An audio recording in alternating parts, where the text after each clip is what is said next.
अस्सलाम वालेकुम। इस वीडियो में हम होनहार स्कॉलरशिप के फ़ेज़ 2 के लिए मोबाइल से अप्लाई करना सीखेंगे। ये एक कम्प्रिहेंसिव वीडियो होगी जिसमें स्टेप बाय स्टेप अप्लाई करना सिखाया जाएगा। जिन तुलबा के पास लैपटॉप नहीं है और वो मोबाइल से अप्लाई करना चाहते हैं, वो इस वीडियो को मुकम्मल देखने के बाद खुद घर बैठे अप्लाई कर सकेंगे। और अगर वो इस वीडियो को मुकम्मल देख लेते हैं तो इंशाल्लाह उनके अप्लाई प्रोसेस में कोई मिस्टेक नहीं होगी। साथ में अप्लाई करते हुए आपके जहन में जितने भी सवालात आ सकते हैं, उन तमाम सवालात के जवाब भी आपको इसी वीडियो में मिल जाएंगे। सबसे पहले आपको इस वीडियो की डिस्क्रिप्शन और फर्स्ट कमेंट में एक लिंक दिया हुआ है, आपने उस लिंक के ऊपर क्लिक कर लेना है। लिंक पर क्लिक करने के बाद आप उसी पेज पर आ जाएंगे जो आपको स्क्रीन के ऊपर शो हो रहा है। इस पेज पर आने के बाद आपने अप्लाई नाउ के बटन के ऊपर क्लिक कर देना है। लोड होगा और इस तरह से ओपन हो जाएगा। नेशनैलिटी ऑलरेडी आपकी पाकिस्तान सिलेक्टेड होगी। इंस्टीट्यूट में आपने सिलेक्ट करना होगा कि आप यूनिवर्सिटी के स्टूडेंट हैं, कॉलेज के स्टूडेंट हैं या मेडिकल कॉलेज के स्टूडेंट हैं। वाज़ेह है कि एफिलिएटेड कॉलेजेस के तुलबा अप्लाई नहीं कर सकते। यहाँ पे कॉलेजेस से मुराद वो कॉलेजेस हैं जो हायर एजुकेशन डिपार्टमेंट के अंडर काम करते हैं। फर्ज किया हम यूनिवर्सिटी को सिलेक्ट करते हैं, उसके बाद नीचे चूज योर यूनिवर्सिटी में सिलेक्ट करना होगा कि आप किस यूनिवर्सिटी के स्टूडेंट हैं। CNIC के बॉक्स में without dashes CNIC number enter करना होगा। ईमेल के बॉक्स में ईमेल एड्रेस एंटर करना होगा और पासवर्ड के बॉक्स में मिनिमम 6 कैरेक्टर्स का एक पासवर्ड सेट करना होगा और कंफर्म पासवर्ड के बॉक्स में उसी पासवर्ड को रिपीट करना होगा। तमाम फील्ड्स फिल करने के बाद नीचे दिए गए सबमिट के बटन के ऊपर क्लिक कर देना है। लोड होगा और इस तरह से आपको शो हो जाएगा। यहाँ पे आपने क्लिक हियर के बटन के ऊपर क्लिक कर देना है। इस तरह से साइन इन का पेज ओपन हो जाएगा। अगर किसी वजह से ये पेज ओपन नहीं होता तो मैं इस पेज का लिंक भी इसी वीडियो की डिस्क्रिप्शन में रख दूंगा। आपने साइन इन के पेज के ऊपर आ जाना है। यहाँ से यूजर नेम में आपने अपना CNIC number without dashes enter कर देना है और पासवर्ड के बॉक्स में आपने वो पासवर्ड एंटर करना है जो आपने अकाउंट क्रिएट करते हुए पासवर्ड सेट किया था। इंटर कैप्चा कोड के बॉक्स में आपने वो कैप्चा कोड लिखना है जो नीचे ब्लैक कलर के बॉक्स में दिया गया है। जैसे यहाँ पे आपको स्क्रीन पर 98109 शो हो रहा है। तमाम फील्ड्स फिल करने के बाद नीचे दिए गए साइन इन के बटन के ऊपर क्लिक कर देना है। लोड होने के बाद ये पेज शो हो जाएगा। यहाँ पे आपको एलिजिबिलिटी क्राइटेरिया दिया गया है, आपने इसे केयरफुली रीड आउट कर लेना है। और एलिजिबिलिटी क्राइटेरिया के सामने आपको डाउनलोड सैंपल एफिडेविट का ऑप्शन दिया गया है, आपने इसके ऊपर क्लिक करके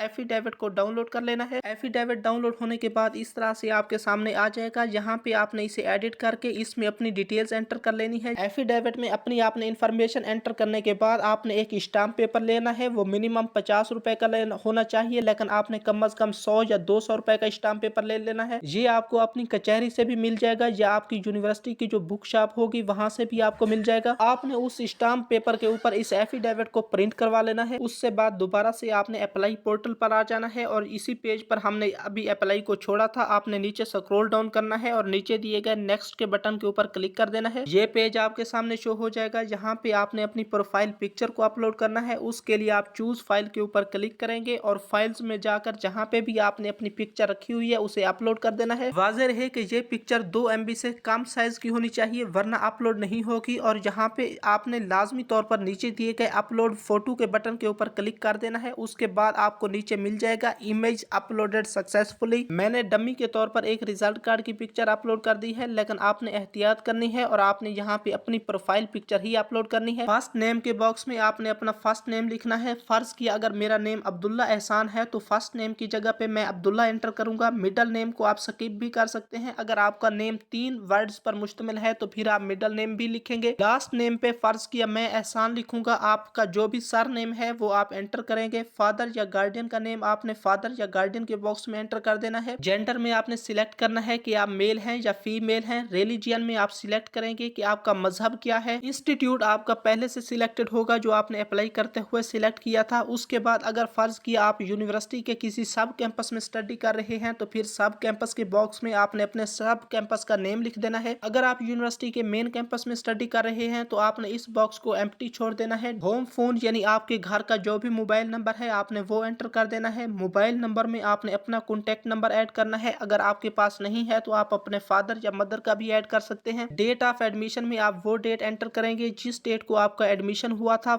यानी कि आपने फर्स्ट सेमेस्टर का चालान फॉर्म जिस भी डेट को पे किया था, चालान के ऊपर डेट लिखी होती है, आपने वो डेट यहाँ पे लिख लेनी है। स्टूडेंट रजिस्ट्रेशन के बॉक्स में आपने अपने यूनिवर्सिटी या कॉलेज का जो भी रजिस्ट्रेशन नंबर है वो एंटर करना है। अगर आपके पास रजिस्ट्रेशन नंबर नहीं है तो आप रूल नंबर भी एंटर कर सकते हैं। प्रोग्राम डिसिप्लिन में आप सिलेक्ट करेंगे कि आप किस डिसिप्लिन में करंटली स्टडी कर रहे हैं। नीचे डिग्री टाइटल में आप सिलेक्ट करेंगे कि आपकी डिग्री का टाइटल क्या है। उसके बाद आपने अपनी बायोग्राफिकल इंफॉर्मेशन ऐड करनी है, यानी यहाँ पे डेट ऑफ बर्थ के बॉक्स में आप अपनी पैदाइश की डेट एंटर करेंगे। डोमिसाइल के बॉक्स में आप सिलेक्ट करेंगे कि आपका डोमिसाइल किस डिस्ट्रिक्ट का है। फैमिली इनकम के बॉक्स में आपने अपनी फैमिली की मंथली इनकम एंटर करनी है। वाज़ेह रहे कि ये 30,000 से लेकर आप 3 लाख तक एंटर कर सकते हैं। अगर आपकी इनकम 3 लाख से ज्यादा है तो आप अप्लाई करने के लिए एलिजिबल नहीं है। पासपोर्ट नंबर के बॉक्स में अगर आपका पासपोर्ट बना हुआ है तो आपने एंटर कर देना है, वरना इसे एम्प्टी छोड़ देना है। और डुअल नेशनल के बॉक्स में अगर आपके पास किसी दूसरे कंट्री की नेशनैलिटी है तो आपने सिलेक्ट कर लेना है, अदरवाइज आपने इसके साथ छेड़छाड़ नहीं करनी। ये सारी फील्ड्स फिल करने के बाद नीचे दिए गए सेव एंड कंटिन्यू के बटन के ऊपर क्लिक कर देना है। अब आपके सामने एड्रेस की फील्ड्स ओपन हो जाएंगी। यहाँ पे आपका कंट्री पहले से सिलेक्टेड होगा। प्रोविंस या रीजन में आपने साफ ज़ाहिर पंजाब ही सिलेक्ट करना है। पंजाब के अलावा अदर प्रोविंसेस के स्टूडेंट्स एलिजिबल नहीं है। डिस्ट्रिक्ट में आपने सिलेक्ट करना है कि आप पंजाब के किस डिस्ट्रिक्ट से ताल्लुक रखते हैं। सिटी में आपने सिलेक्ट करना है कि उस डिस्ट्रिक्ट के अंदर आपका कौन सा सिटी है। मेलिंग एड्रेस में आपने अपना मुकम्मल पता एंटर करना है। नीचे परमानेंट एड्रेस का सेक्शन है, इसका मतलब होता है मुस्तकिल पता, यानी मुस्तकिल तौर पर अगर आप किसी और जगह पर रहते हैं तो फिर आप अपना डिफरेंट एड्रेस एंटर करेंगे। अगर आपका परमानेंट एड्रेस भी सेम है तो ये जो बॉक्स बना हुआ है आपने इसके ऊपर क्लिक करके चेक लगा लेना है। नीचे वाले परमानेंट एड्रेस की फील्ड्स ऑटोमेटिकली फिल हो जाएंगी। ये सारी फील्ड्स फिल करने के बाद नीचे दिए गए सेव एंड कंटिन्यू के बटन के ऊपर क्लिक कर लेना है। अब आपके सामने एजुकेशन का सेक्शन एंटर हो जाएगा। सबसे पहले आपने सेकेंडरी स्कूल या मैट्रिक की डिटेल एंटर करनी है। प्रोग्राम टाइटल में आपने बताना है कि आपकी मैट्रिक थी या ओ लेवल था या कोई डिप्लोमा था।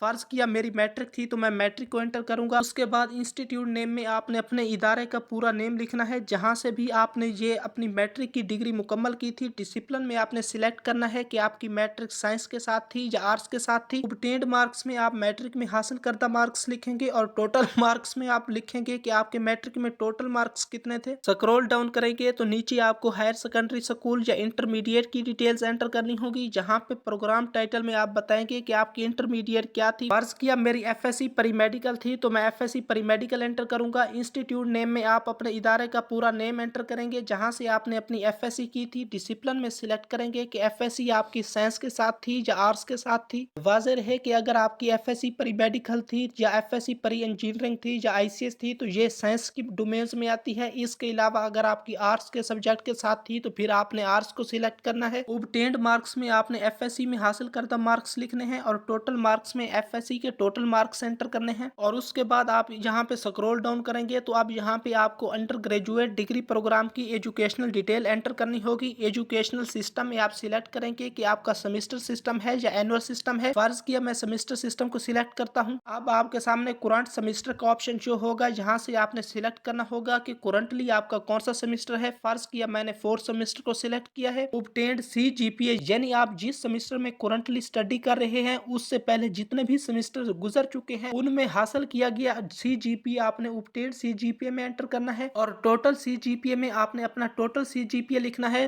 किसी यूनिवर्सिटी में 4 होता है और किसी में टोटल 5 होता है। परसेंटेज CGPA में आपने अपने CGPA की परसेंटेज बना लेनी है और वो यहाँ पे एंटर कर देनी है। फर्ज किया मैं यहाँ पे 80% लिख देता हूँ। उसके बाद आपने नीचे दिए गए सेव एंड कंटिन्यू के बटन के ऊपर क्लिक कर देना है। अब आपके सामने डॉक्यूमेंट्स का सेक्शन शो हो जाएगा। वाज़ेह रहे कि जहाँ पे आपने अपने डॉक्यूमेंट्स के जितने भी इमेज अपलोड करने हैं उनका साइज 200 KB से ज्यादा नहीं होना चाहिए। सबसे पहले आपने अपनी CNIC की फ्रंट साइड को अपलोड करना होगा। नीचे आपने अपने CNIC की बैक साइड को अपलोड करना होगा। उससे नीचे आपने अपनी लास्ट ट्रांसक्रिप्ट को अपलोड करना होगा। ये आपको यूनिवर्सिटी में DMC के नेम से मिल जाएगी। आप अपनी यूनिवर्सिटी से इसे बआसानी हासिल कर सकते हैं, लेकिन इसमें कुछ दिन लग जाते हैं, इसलिए आपने इसे जल्द से जल्द अप्लाई कर लेना है। उसके बाद नीचे वाले बॉक्स में आपने अपने डोमिसाइल की पिक्चर को अपलोड करना है। उससे नीचे आपने अपने एफिडेविट को अपलोड करना है। वो एफिडेविट जो मैंने आपको स्टार्ट में दिखाया था कि आपने किस तरह से डाउनलोड करना है और आपने अपने स्टाम्प पेपर के ऊपर प्रिंट निकलवाना है। तमाम डॉक्यूमेंट्स अपलोड करने के बाद आपने नीचे दिए गए सेव एंड कंटिन्यू के बटन के ऊपर क्लिक कर देना है। अब फाइनली आपको रिव्यू का ऑप्शन मिल जाएगा। आप यहाँ पे रिव्यू या प्रीवियस पेज के ऊपर क्लिक करके अपनी एप्लीकेशन को एडिट कर सकते हैं और सबमिट करने का ऑप्शन भी आपको यहाँ पे शो हो जाएगा। अगर आप यहाँ पे सबमिट कर देते हैं तो आपकी अप्लाई कंप्लीट हो जाएगी, लेकिन उसके बाद आप अपनी एप्लीकेशन को एडिट नहीं कर सकते। मेरी रिकमेंडेशन यही होगी कि आपने अभी अप्लाई नहीं करनी बल्कि वेट करना है। बाकी अप्लाई करने का तरीकाकार मैंने आपको समझा दिया है। अगर कोई तब्दीली होगी तो मैं एक अलहदा वीडियो बनाकर इसी चैनल के ऊपर अपलोड कर दूंगा। शुक्रिया।